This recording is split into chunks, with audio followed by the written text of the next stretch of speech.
In this video, I'm going to tell you about the modern franchise buyer journey that people go on before they become a franchisee in your system. And you're probably not even aware about a lot of these things, which I'm going to share with you. So make sure you stay to the end to learn about the full journey, and you're going to pick up some new information, I guarantee it. Now, who am I? I'm the CEO of the Gyms Group, Joel Kleber. We've grown by net 2,100 franchisees and sold 8,400 franchisees since 2019 using a lot of the video marketing methods and ideas which I'm going to talk about in this video. Now, if you're in the franchise marketing game or trying to sell franchises, the buyer journey is so different to what it used to be. The old way that it used to be actually in gyms and probably was for your franchise, people would see an ad somewhere, they would go to your website or call the number when people like picking up the phone, ask for an information pack. The information pack would get posted out to them in the mail, or the franchisor would go out in person and have a meeting with the person in their home, going over the information with the husband and wife, and then from there a decision would be made.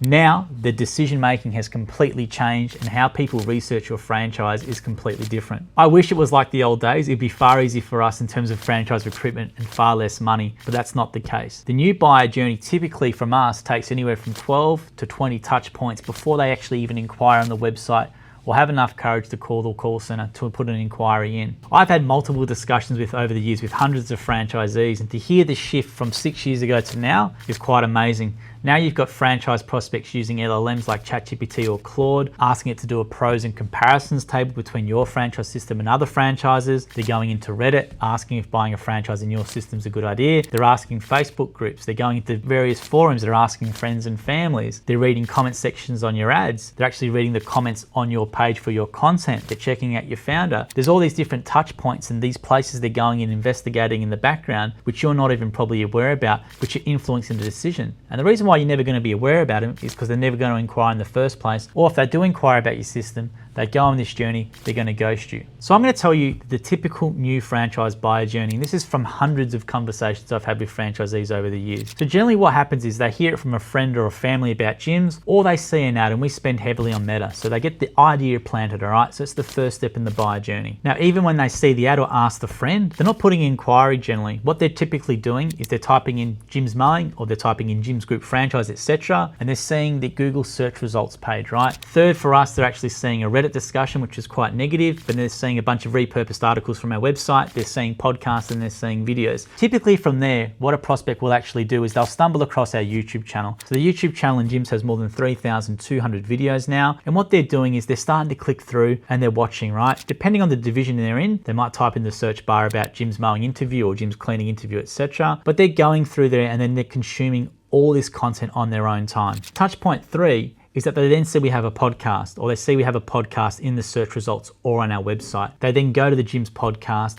and they start listening to all the episodes. And I've had a lot of prospects tell me that they listen to interviews not even from their division. They want to hear about experiences from a range of different divisions as well. So it's not just ones they're interested in. They want to hear about the true franchisee experience from outside of their own brand. So they're going and listening to hours and hours of our franchisees talk on the podcast. And if you want to hear more about that podcast, check out the Gyms podcast up there. It's got the most episodes you'll find of any franchise brand in the world. The number 4, which is a new one, which is they're looking into forums. So in the search results, Reddit comes up now, unfortunately for a lot of businesses. And as you can imagine, with Gyms being a big brand, we have people go, is buying a Gyms franchise a good idea? And you can imagine in these little communities what goes on in there. So it's really important that you know about that and that you actually get involved in those communities and respond to a lot of those comments. In these ones where people ask about being a Gyms franchise, as you can imagine, it goes quite berserk. We've actually got franchisees who will go in and respond to people. I respond to people too as a corporate account. But there's a lot of these community-based discussions in Facebook groups and other forums as well, which prospective franchise buyers are being influenced by. So if your brand's not mentioned in them, great. Maybe you probably need to do some bit of work on your brand awareness. But if you're being mentioned in there, they can be really highly influential. Another touch point is that they will actually message franchisees on their own social media. So a lot of the time when we do an interview of a franchisee, they will seek the franchisee out. They'll look at who we're following on Instagram, which we obviously have a lot of accounts which we follow from gyms. And I'll start messaging franchisees in the division and say, do you have time for some questions? And the franchisees are generally happy. They'll respond to them. And how powerful is that? What they're hearing in the interview, that the prospect who was in the interview, they're actually speaking to via social media direct messages. And this is something that's happening more and more and more. And obviously, if you treat your franchisees well, that's the most important part of everything we talk about. But the franchisees there are doing the selling for us. And that's not the intention of us nor the franchisee, but they're really happy and they're happy to share their experience with a modern day method of communication via Instagram DM, for example. A more recent one that I've had people in training talk about, they ask ChatGPT, is buying a Jim's mowing franchise a good idea? And they get a whole bunch of different things which have been pulled from news articles or from Reddit or from our websites or from videos, etc. And to be fair to the LLMs, they're pretty balanced in what they do. They obviously give pros and cons, and a lot of the cons we don't probably think are right, but we have the ability to see where that's coming from and try and change that information so that it gets crawled and influenced in there or gets put into the LLM next time. But people are using AI a lot more now to actually go into a far more depth than what you probably know about everything you're telling them. And don't not consider that if you send an information pack to a prospect, that they're going to take your information pack, put it into an LLM, or put any documents you're giving to them and asking the LLM for your advice as well. So that's something that people are doing which you might not know about. Another touch point is they actually Google the name of the person they're talking with, which is why I'm really important on not outsourcing your full sales process like a lot of brands do, because if the brand I'm inquiring about can't take the time to have a representative from them directly talk with me, I don't think that really goes well to trust. But also franchisors, if you're dealing with a prospect, do expect that they're going to Google your name and what digital footprint do you have online, which is why it's so important to have articles on some high authority websites, have it on the company site, have your own personal brand website, have your own YouTube videos which get indexed. And the franchisors in gyms who sell the most generally have a really good digital footprint with a lot of interviews and trust that it's online. So if people are sort of looking about, really thinking about this decision, who's this person talking to me and Googling them, they'll see that digital authority that comes up, and that's something that's new as well. Scrolling your social media accounts. Now this is a no-brainer, but we have franchisees who go through TikTok comments, they go through our TikTok videos, they go through YouTube Shorts, Instagram Reels, they go through Facebook Reels, they go through all these different short form pieces of content, and they're checking them out and then they're consuming over and over and over again. I actually had one franchisee tell me recently that he went through and read every single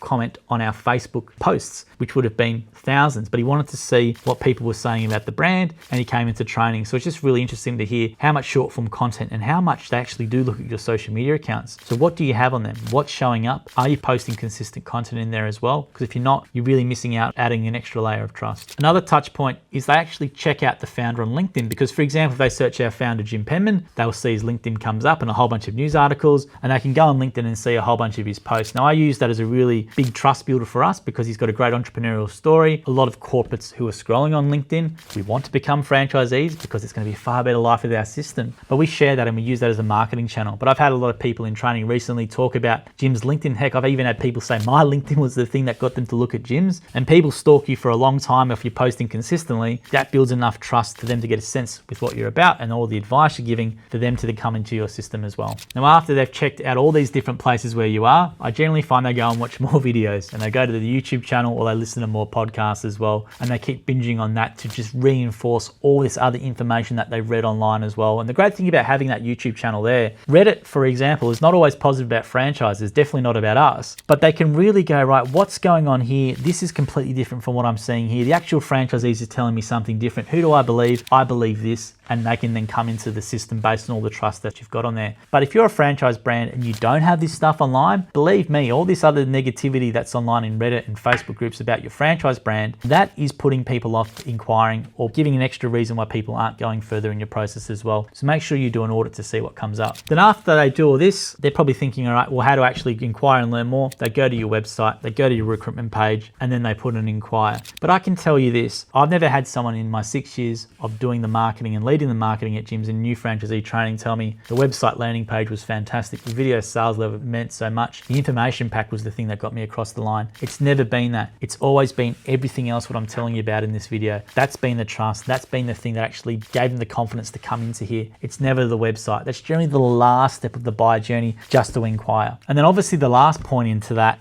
is the inquiry process itself. So they then inquire, and then you're obviously going to have them go into your CRM. You might have an agency who's vetting that person. You might be a franchisor dealing with that person yourself, but that's just the start of it. And you've got all this stuff that's been done in the background without you knowing about it, right? So we've got a lot more better qualified franchisees coming into the gym system. And even after they inquire, if they don't know about all the content you've got online, they will then go and find it, and it's going to make your sales process a lot easier as well. And the great thing about what we do in gyms is that we can then accelerate that process by making sure that with nurture sequences and SMSs, we can just keep distributing videos to build the trust in the background, which is why it's so important that all franchise brands have a media component or a video first component in 2026 and beyond, because for me, video is the ultimate trust builder, and that's the number one thing that people tell me when they come into training. Now, what do you do if you don't have any of the stuff that I'm referring to? Well, you need to do an audit on your brand. You need to look about what prospects actually see. Start Googling things like being a franchisee in your system. Look at Reddit, look at Facebook discussions. Maybe even ask Reddit, ask a Facebook group about what do you think about buying a franchise brand from this business. See what actually comes up. Look at your YouTube channel. Do you have podcasts? Look at your website. How much informative content do you have on there? Look at everything online that could be involved in the decision-making process. And if you're not happy with what you see, do something about it and change it. And the great thing about it is I share all this stuff on the Franchise Marketer podcast and the Franchise Marketer newsletter, which you can grab in the link below. If you want to learn more about me, you can head to joelkleber.com.